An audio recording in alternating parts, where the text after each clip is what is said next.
Good evening, friends and fiends, dear witches and warlocks and curious magical beings. Welcome back to the magical side of Abitlate, where tonight I will be doing a spell while you sleep to banish the Mondays and all the anxiety, deep dread, fear, and just general that comes along with it. You can, of course, listen to this at any day of the week, but I find Sunday night is the best night for this, especially when the week ahead doesn't look that great, or there's nothing to look forward to. And hopefully this spell while you sleep will have you in a soporific slumber post-haste. But before we begin, I need to see what I'm doing, so I am going to light a candle, or a few.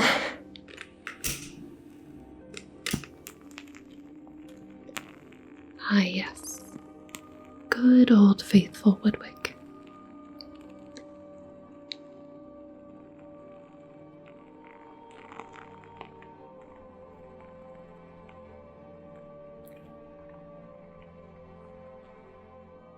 This should allow me to see, and I'll put it here. A little bit out of the way, but still in play. So tonight I will be doing a spell while you sleep, a spell to banish the Mondays and the sense of worry and dread and fear that comes with them every Sunday night, sometimes making it impossible to enjoy the whole day, and keeping us company on our candlelit vigil of sorts tonight. You'll be hearing obviously the sounds of candle burning. Old Faithful is going very strong. Sketchbook.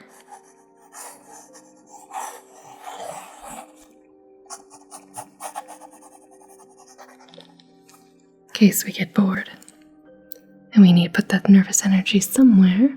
I also brought with me a score of rings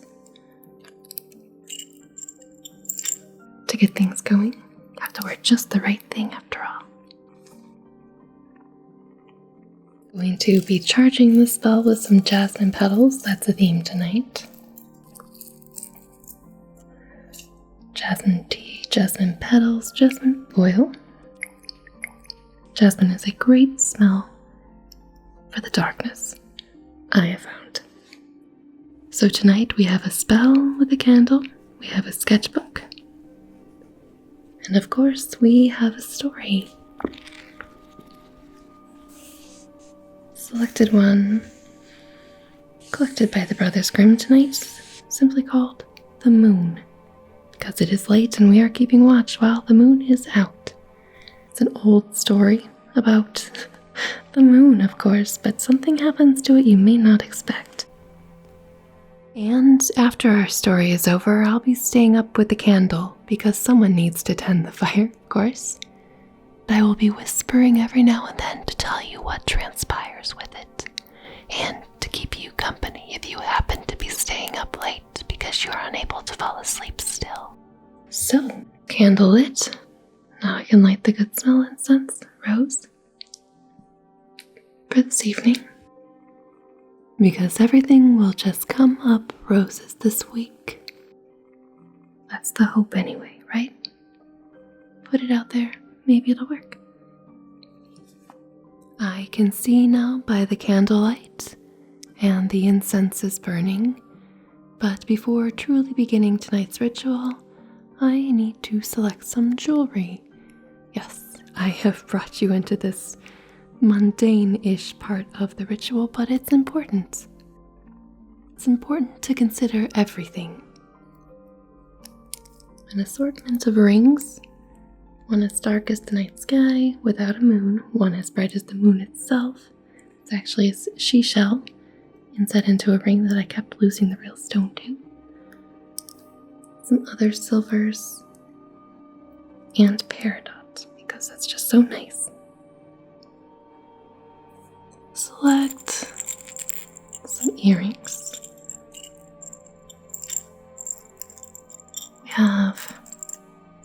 We have moons in here, stones, many colors, some amethyst studs, citrine, some really neat gauges.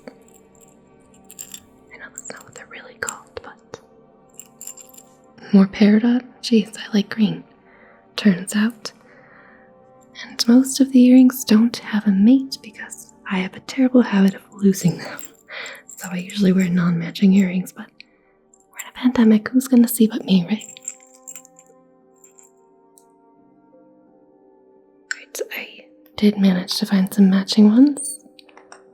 Black teardrops with some gems inset. Filigree, I think. With some, 4 or 5 black stones inset into them. So they sparkle, but they're still grounding, I guess you could say. Really, I just think they look really pretty. So, not that you can tell, but it's important to wear what you want, right? It's time to get into the candle carving aspect of tonight. So if you are one to call your corners, clear your space in some way, now is the time to do that. So to begin, I have a black candle, because that's our theme for tonight. Black candles for banishing fear, anxiety, banishing the Mondays. And what does that involve? Usually dread. So I will carve dread into the candle, upside down and backwards. My silver tool. Banish dread, banish dread. And also, I think we can do away with apprehension. Get rid of that too. We're gonna have a great week. Banish it.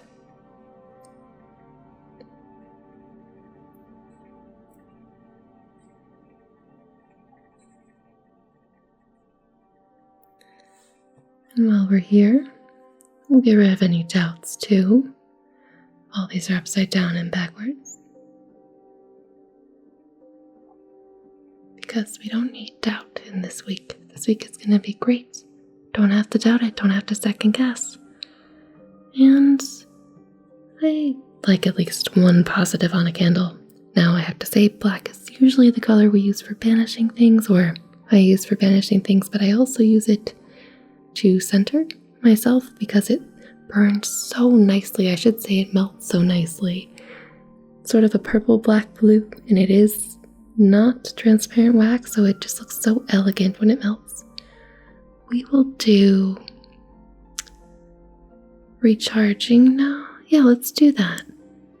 When I go into this work week recharged and knowing who I am, you are going to go into this week knowing who you are, what you're about, what you need to do. And that's that, right? Pretty good deal. So we have our words carved. Recharged is the perfect one.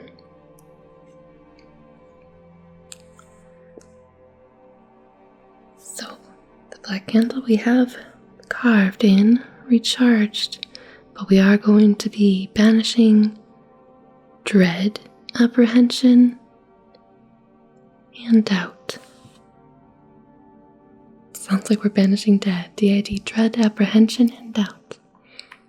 We are going to be recharged and full of self-awareness. Of course, now time to add the oil.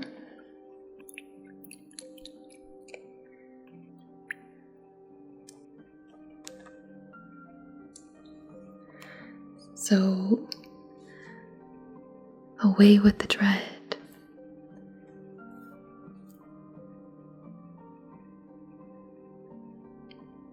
Away with the apprehension.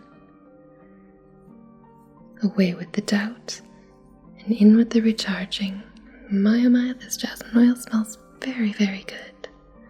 Wonderful, in fact. So now I will be lighting the candle with good old Faithful Woodwick, sir. There it is. Candle burn, candle bright, candle guide us through this night. Candle burn, candle bright, candle guide us through this night.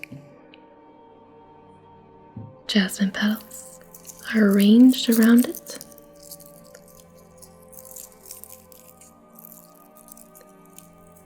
And we begin and sit watch. And no, we are not going to have any worry, fear, doubt, anxiety, apprehension, any of those things tonight. We're done with them. We are going to sleep so soundly and be so recharged. It's going to be a wonderful week ahead, actually. Didn't you get the memo? You did now. All right. So now the candle is lit. Candle burn, candle bright, candle guide us through this night. Candle burn, candle bright, candle keep us through this night. And already we have the wax dripping over the word dread and sort of staying there and globbing up.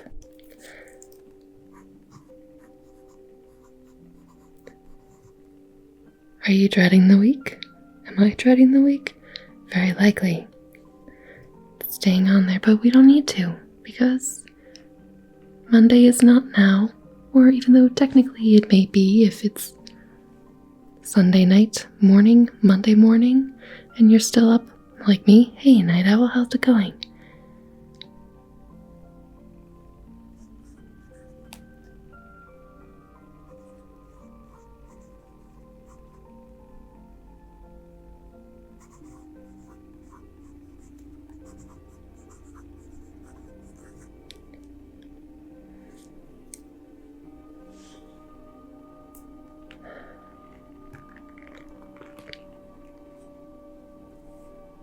Going to move old Faithful a bit. It's getting a tad on the noisy side.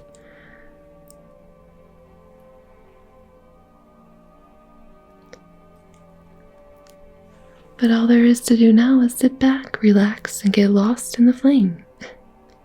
Because sometimes it's that easy to forget about things. Especially if there's nothing to do right now about them. That's the trick. If there's something to do about them, I need to do them. But if there's nothing to do about it at this moment, and night owls, there's probably nothing to do about it at this moment, it's okay to relax and recharge and get ready for the day tomorrow. And to do that, to put our minds at ease a bit, story time. So, tonight's tale, collected by the Brothers Grimm, is The Moon. In ancient times, there was a land where the night was always dark, and the sky covered it like a black cloth. That sounds really comfy, actually. For the moon never rose there, and not a single star twinkled in the darkness. At the time of the creation of the world, the nocturnal glow had been sufficient, but no longer, it seems. Once 4 young fellows from this land set out on a journey and arrived in another kingdom around evening, just as the sun disappeared beyond the mountains. A glistening ball stood on an oak tree and cast a soft light far and wide. The light allowed one to see and distinguish everything clearly, even though it was not as bright as the sun. I always do find it interesting how celestial bodies work in fairy tales. It's shining. Where's the sun? Is it reflecting? Does it have its own light? Or did things change since once upon a time times? One has to wonder. Or not wonder, but it's more fun to wonder. Oh, the outside of the candle is on fire. Well, that's not on fire, it's dripping, it's melting. It's building up in this gradient of gray, cool wax to dark, black, inky, just melted liquid. It's fascinating. And for you candle nerds out there, yes, I did choose a black candle base again for this. It's nice to match black and black after all. So, the light allowed one to see and distinguish everything clearly, even though it was not as bright as the sun. The traveler stood still and asked a farmer who happened to be driving by with his wagon what kind of light it was. "That's the moon," he replied.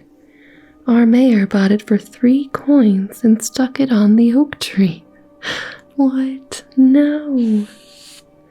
Only 3 coins for a moon?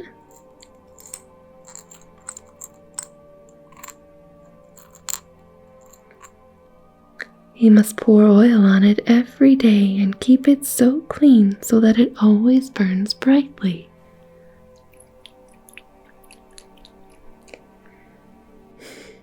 We pay him a coin a week for doing the work. I'm not sure who they're paying because the sentence is a little weird, but the moon costs 3 coins and it costs a coin a week to keep it clean. Interesting. So no moon phases yet.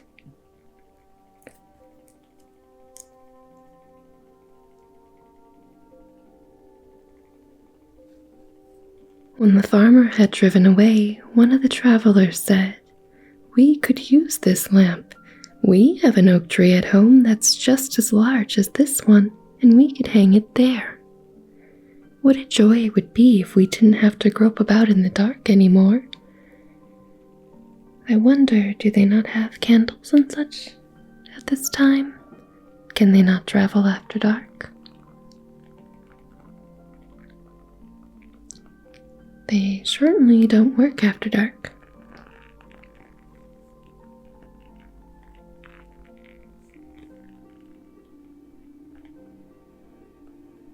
But I do like how the moon glows brightly when the sun's out, I'm assuming, if that's when the travelers were indeed traveling.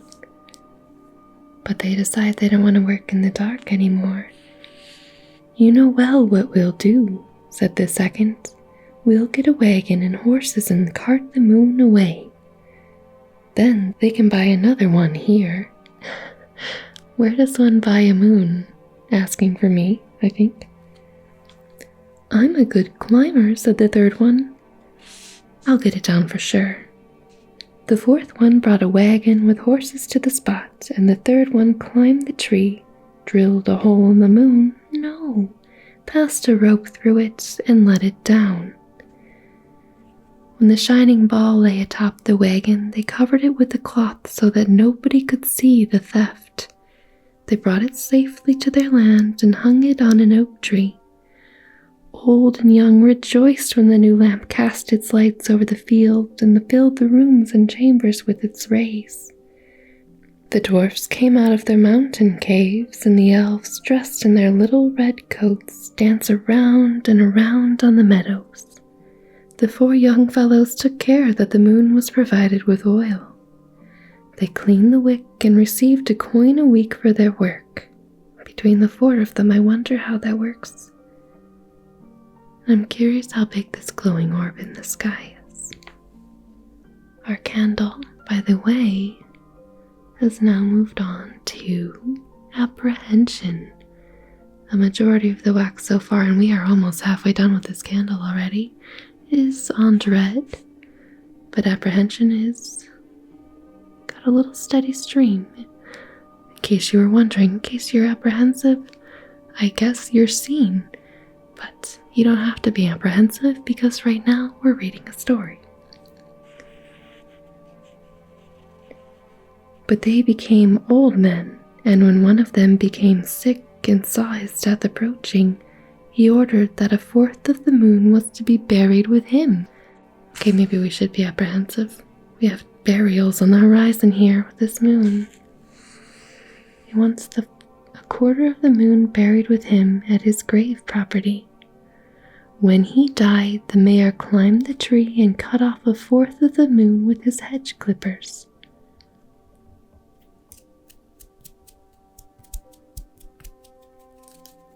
And placed it in the coffin.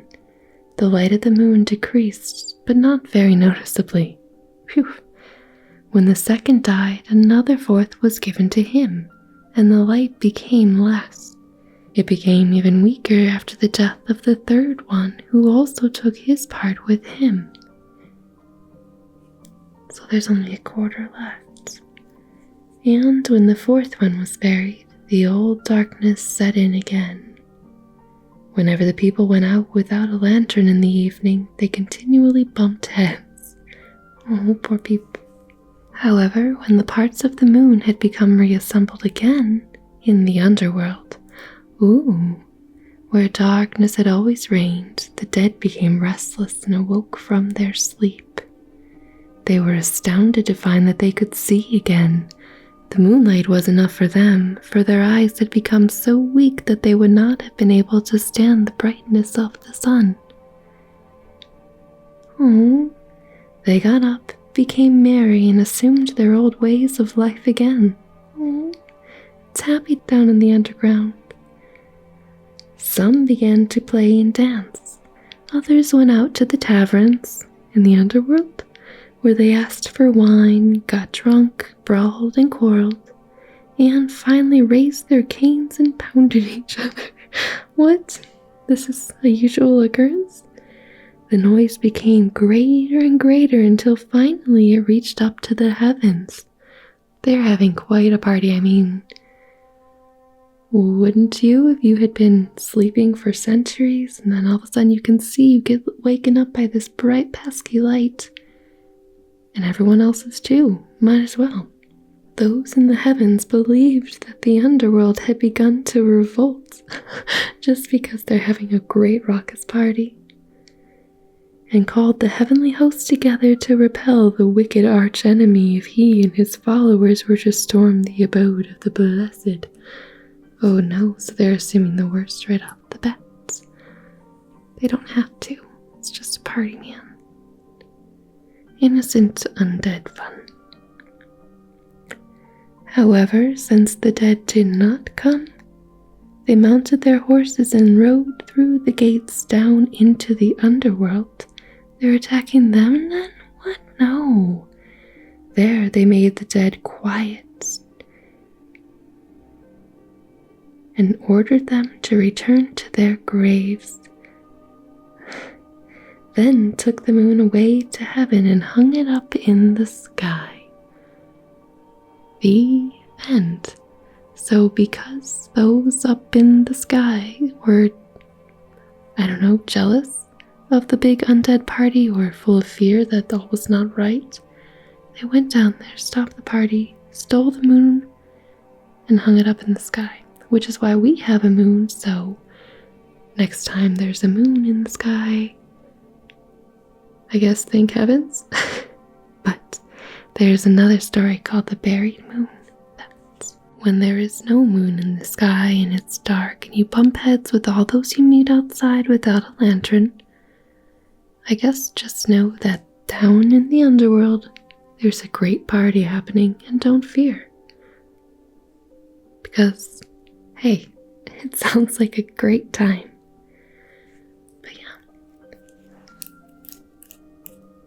That is the end of the story, simply titled The Moon.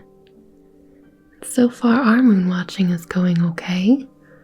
Well, I'm watching a candle by the light of the moon, although it's barely a moon.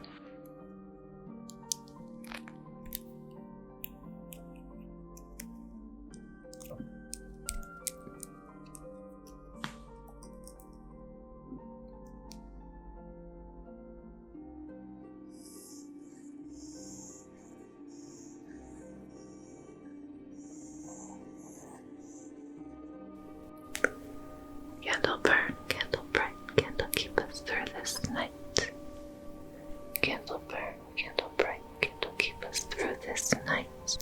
Candle burn, candle bright, candle keep us through this night. And tonight our candle was mostly burned on the dread. And now it's like a peacock tail on the word apprehension, and we are most of the way through the candle. There's not very much time for it to course correct. But it's a good thing to burn away the dread and apprehension, I think. It is interesting, there's a stack of wax that's taller than the flame now because it was connected to the side of the candle, and now it is freestanding, its own monument where the word dread was.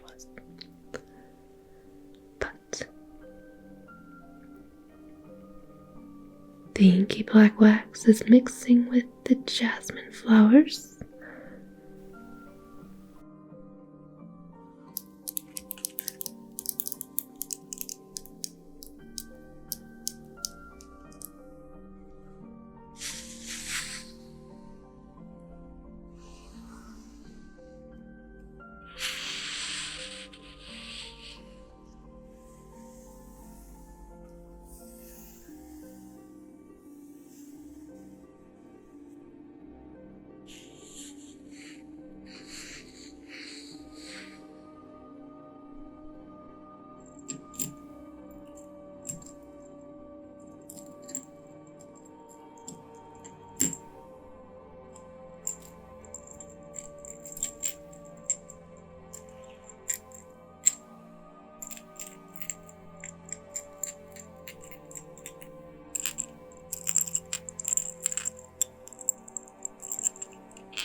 If you're still awake,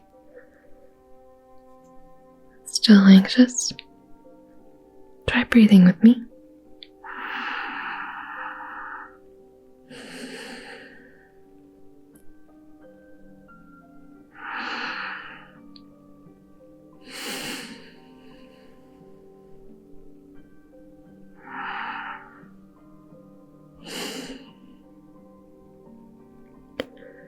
In with the good, out with the bad.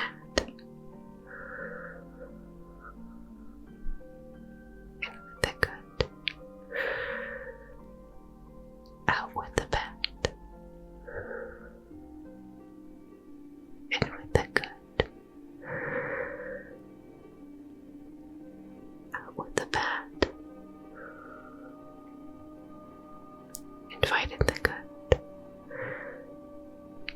banish the bad. Make space for the good, out with the bad. In with the good, out with the bad.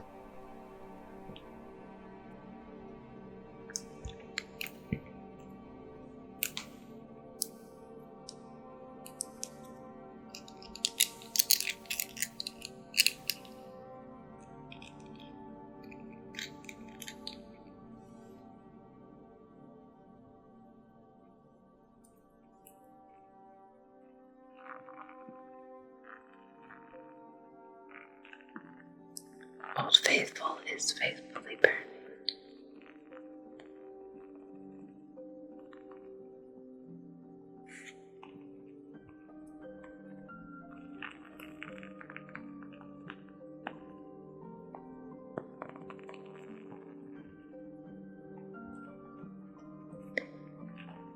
Sometimes I think it's alive. It has different tones and different words and different things that it does, sputterings and mutterings. It's fun to imagine anyway.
Sometimes drawing with an ink pen.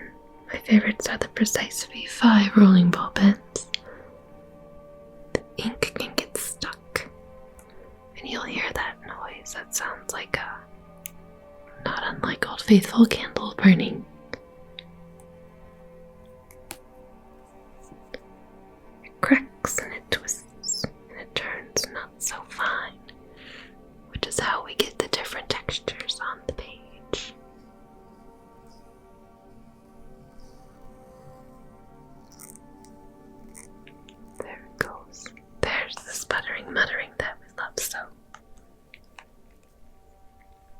store's at a close and I need this room to draw, so I'm putting the book away.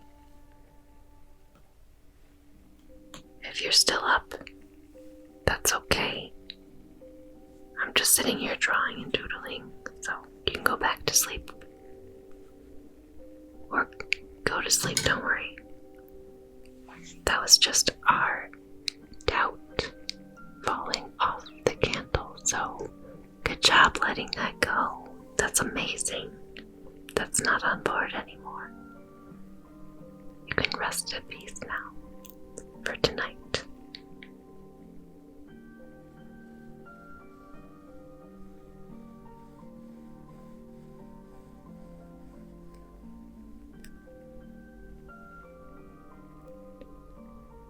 It's okay to go to sleep. There's nothing here at all. I'm awake so you can sleep.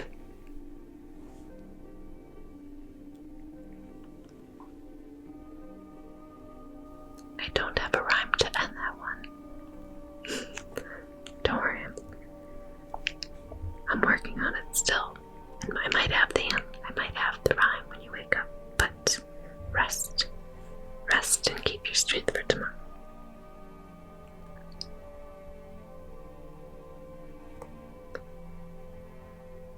The flame is obviously melting the candle fast, but it's unmoving. There's no wind. It's a calm, quiet night. There's nothing to worry about. It's away, it's banished. It's no longer here. All that's left is recharged energy and a sense of yourself for the week ahead, the day ahead, the hour ahead.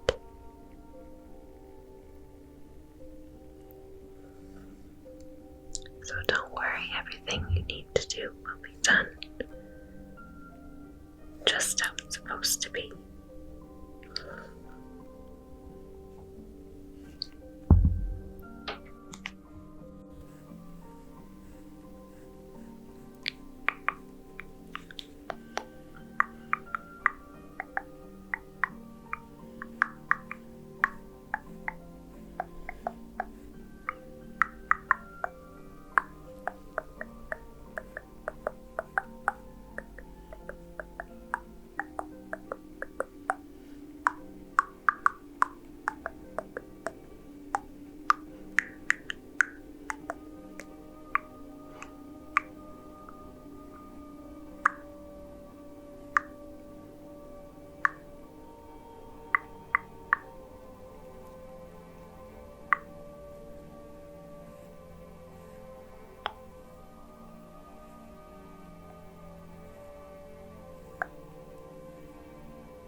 Sketching by firelight. It's very cozy, very comfy. There's a sleepy cat perched right above my left shoulder. She chose this spot before I was here, and she just looks so cute I had to leave her there. Gray Babe has claimed the pillow behind the curtain.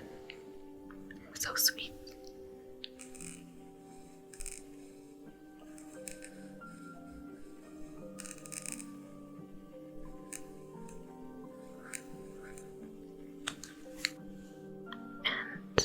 Our flame is now sitting in a pool of black, inky wax, barely holding on, also unmoving still by the light, by the wind I should say. So we can end our spell here. You can drift off to sleep with no fear. Now is the time to close your circle if you do that. I will watch it to the very end here, but you can drift off to sleep now if you're not already.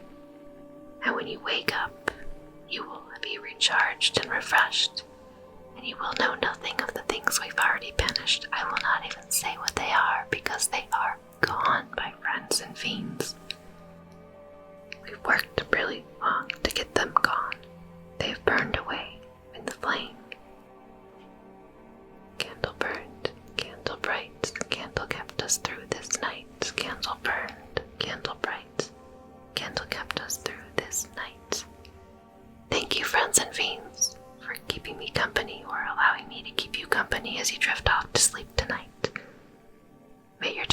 be wonderful. And if you're not sleepy yet, that's okay. There's plenty of other stories here if you need one. More spells and more company as well. Yay. But now off to sleep and dream what you will, or stay a while and enjoy another tale. Whichever you choose, I'll speak to you again, and until then, sweet dreams, my friend. Good night.